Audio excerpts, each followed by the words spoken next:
October, a month filled with autumn, pumpkins, and most importantly, Halloween-themed reviews. Last year, I made a review on what I consider to be the best Treehouse of Horror episode of all time. However, this year, I wasn't sure what Halloween thing I could review, or hell, even if I was going to upload this month. However, I remember one movie that, while it isn't really Halloween themed, is still something I could talk about, and that being the 2014 film, The Book of Life. This is a movie that I used to watch as a kid every time it was on TV. However, the thing was, it was never on TV. Bum bum bum. Yeah, I know, very scary. But even with that, I still loved it every time I watched it, and I'm happy to inform you guys that even after all these years, I still think that it's as solid as I remember, plus more. So, with that out of the way, let me explain to you why The Book of Life is such a great, yet underrated movie.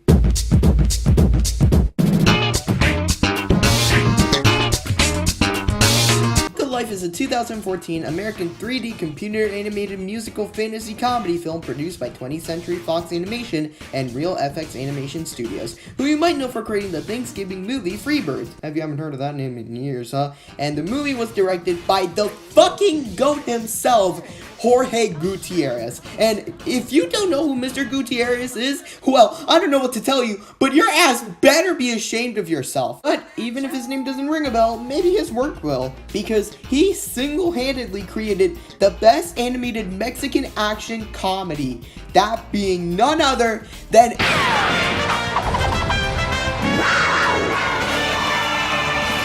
That's what I'm talking about! That's why he's the MVP! That's why he's the GOAT! The GOAT! He's also known for contributing his artistic abilities for shows such as Chalk Zone, Mucha Lucha, The Buzz of Maggie, and many other shows. The movie was also produced by Aaron Berger, Brad Booker, Karina Schultz, and probably the most notable of these producers, Guillermo del Toro, who you might know for creating The Hellboy duology, Pan's Labyrinth, and Pacific Rim. However, something you might have not known is that he's been a consistent executive producer when it comes to DreamWorks animated films, with some examples being Rise of the Guardians, Puss in Boots, and one of, if not the best animated sequel of all time, that being Kung Fu Panda 2. So with two animation warriors in one project about the Day of the Dead, this practically begs for it to be a 10 out of 10 film. The film premiered in Los Angeles on October 12, 2014. It was released theatrically 4 days later. It received the Golden Globe nomination for Best Animated Feature Film, with it earning $99 million on a $50 million budget. But after it came out, most people said it was good, but it was never mentioned before, which is a shame because, like I said before, this movie is incredible. So, let me explain why. The plot of this movie is fairly simple. In the beginning, a woman takes a group of school detention students on a secret museum tour, telling them the story of Manolo Sanchez, the youngest of a long family tree of skilled bullfighters, who doesn't want to become a bullfighter himself, but rather a musician. While this is happening, La Muerte, ruler of the land of the remembered, and Xibalba, ruler of the land of the forgotten, have a bet to see who a girl named Maria will marry. La Muerte begs on the aforementioned Manolo, who will be the one who will marry Maria, but Xibalba bets on this other guy called Joaquin that will marry Maria. Now, what makes this interesting, other than the fact that two beings that literally rule life and death, betting on who a little girl will marry when she's older, is that Maria, Joaquin, and Manolo are childhood friends. Now, at this point, you should know where the story would go, right? Maria, Joaquin, and Manolo become distant. Manolo and Joaquin become bitter rivals, and they kill each other just to see who would win her heart, and other boring bullshit like that. However, this movie doesn't really take this route. All three friends manage to still be friends from the start and the end of the story. And while Manolo and Joaquin do argue, it has a brotherly feel to it. Even when they're arguing about the girl they both love, they manage to tackle it in a way where they actually feel like actual human beings instead of acting like inanimate objects that just move the plot along, which a lot of movies just manage not to do that well. Why, yes, that was a Twilight slash reference slash jab. You won't be seeing those anymore on this channel. So one aspect I feel is kind of underutilized and kind of drags the story down a bit is why exactly Manolo's father is so against of being him a musician. At the start of the movie, it's somewhat teased it's because of his wife's death, but they don't go far with it, which is a shame because for the most part, the plot is pretty good. Okay, so let's move along to the animation, and I really have to say it, like, y'all have eyes, right? Well, in the 0.0000001% chance that you don't, this movie is beautiful. It's honestly crazy that this good-looking movie came out in 2014. But then again, we had a lot of really good-looking movies animated movies that year, so that's besides the point. The level of detail on everything is impressive. A cool detail for the most part that they made in this movie are the characters. The characters retained in the story have a both wooden feel to them in the design and movement, but in the beginning and at the end of the story, the characters have a more realistic look and feel to them, which makes sense since in the beginning and in the end, we have a tour guide telling the story of the book of life, while the rest of the movie focuses on that story, so giving those designs and textures to the characters inside the story really immerses you into it. Also something that is really great is the fucking backgrounds, where everything becomes so distinct and unique as time goes on. From the lively, exciting look of the land of the remembered to the most somber tone of the land of the forgotten, and even the peaceful town of San Angel. It's not only looking great, but it's how creative everything looks that truly impresses me. Hello amigos, Ramen coming at ya. Now, I remember watching Book of Life and being blown away with the visuals and set pieces, and being invested in this fight for love between Manolo, Joaquin, and Maria. But what this movie does great is conveying what the characters feel through song.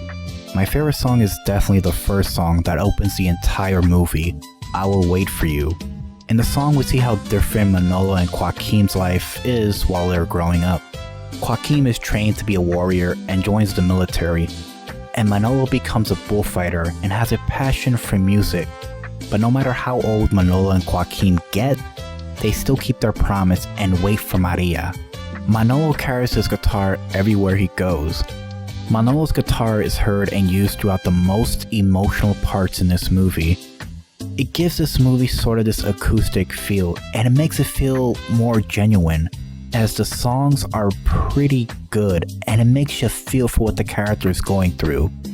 Another one of my favorite songs is the Apology song that is played during the climax of the movie. In the beginning of the movie, Manolo is told never to say sorry, but this song comes full circle as Manolo sings sorry to the Raging Bull for fighting, and it brings me to tears. This movie's amazing, heartfelt, and freaking funny, but what I love more are the freaking songs. Each song has its own flavor and feel to it. And I can't forget Fluffy. Yes, Mr. Gabriel Iglesias is in this movie. It's just another added layer of flavor. With that being said, my name is Ramen. You have a good night. One more thing I do want to mention about the writing that truly made me love this movie are the characters. The characters in this movie feel like actual people with flaws instead of pointless plot devices that make the movie move along. Yep, that was another fucking Twilight reference, leave me alone. Let's begin with the main character, Manolo. Like I mentioned before, Manolo over here is the guy that wants to become a musician instead of a bullfighter. However, he can't do that because his daddy doesn't approve of it. What's interesting is the contrast between his family and his dead family, where I already explained his alive family doesn't really approve of him becoming a musician, whereas family at the land of the remembered does. He is a character that wants to stand out against the odds and do whatever it takes no matter the risk. He's also a very relatable and charming character who's voiced greatly by Diego Luna. And back on the whole relatability thing that I mentioned before, I love how at the end of the movie, the main conflict of the development of this movie is him fighting his biggest weakness. Not him fighting a giant bull, but to learn to be himself. He's also a pretty good character. I'm glad that the writers didn't take the typical bland girl character, but instead made her stand out. For the most part in the story, she's pressured by her father to marry Joaquin for the sake of her town. But for the most part, she's a strong, mysterious, but somewhat mischievous love interest who I wish appeared more in the story. Joaquin is pretty alright. I mean, I really like the little small moments of dialogue between him and Maria, and him and Manuel. But for the most part, he acts like a less jerky / murderous version of Gaston, which isn't bad, but it's alright. And La Muerte and Sebaba are really fun characters with their own quirky and weird charm to them. La Muerte is a humble and kind figure, while Sebaba are more demented and cruel yet mischievous. Both very distinct personality-wise, but they managed to make it work.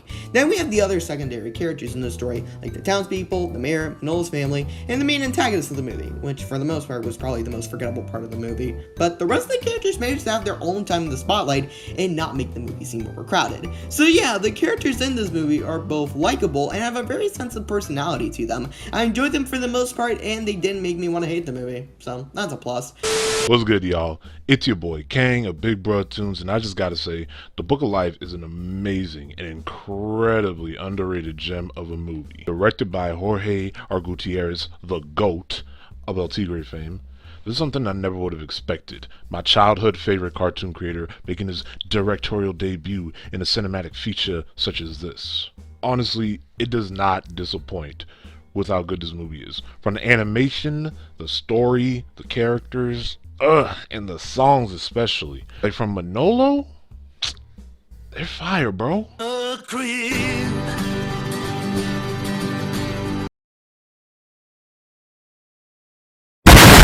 And don't get me wrong, most of these songs are, covers and everything, but that doesn't stop it from being amazing. The design of the characters are pretty great too. Like the human characters are nice with the kids and the tourist lady. She looking so fine, bro. And they're nice CGI models. But the wooden figure designs for our main characters and the story, they look phenomenal, bro. It's especially vibrant with the godly designs of their skeleton forms in the land of the remembered, as well as the literal godly characters in the movie themselves. Alright, hear me out, y'all. I love Disney's Coco. I love their world, I love their land of the dead and everything, but the land of the remembered in this movie, it is beautiful and vibrant. Another aspect I like is the unique relationships between our main trio, Manolo, Maria, and Joaquin. They all play off each other very well, and despite the love triangle, they all still care for each other equally. Even when they're grown, Manolo and Joaquin are still bros. They just have a friendly brotherly rivalry up until the middle of the movie when Manolo dies and Maria dies, and there's a lot of death. But, I will say this, Manolo and Maria's relationship didn't get as much time to develop, but I can definitely buy into their chemistry, especially when the more you look into it, it's obvious they were going to get together by the end. They are not subtle about it at all. Designs of the gods are also great, especially La Muerte. Amor, looking good. You know what I mean? Hola, ¿cómo estás, Shirley? In conclusion, The Book of Life is absolutely beautiful. It may not be on par with Coco, but it stands out the most with its charming characters and presentation. Jorge Gutierrez has truly shown us he can do just about anything, and shows that he adores animation and especially Mexican representation. Also, just a quick side note, Manolo's mama kind of fine though. Like, even when she's a skeleton, I still hit her up, bro. It's all I'm saying. Okay, I'ma chill. Go watch the movie. It's a good time. Take care. Hey, yo, what the fuck? So overall, The Book of Life is an incredible movie with interesting story, amazing animation that still holds up to this day, and a fun cast of characters. Sure, it might not be everyone's cup of tea, but for what it is, The Book of Life is a great movie that I totally recommend checking out. Buenas noches. You picked yourself a feisty one.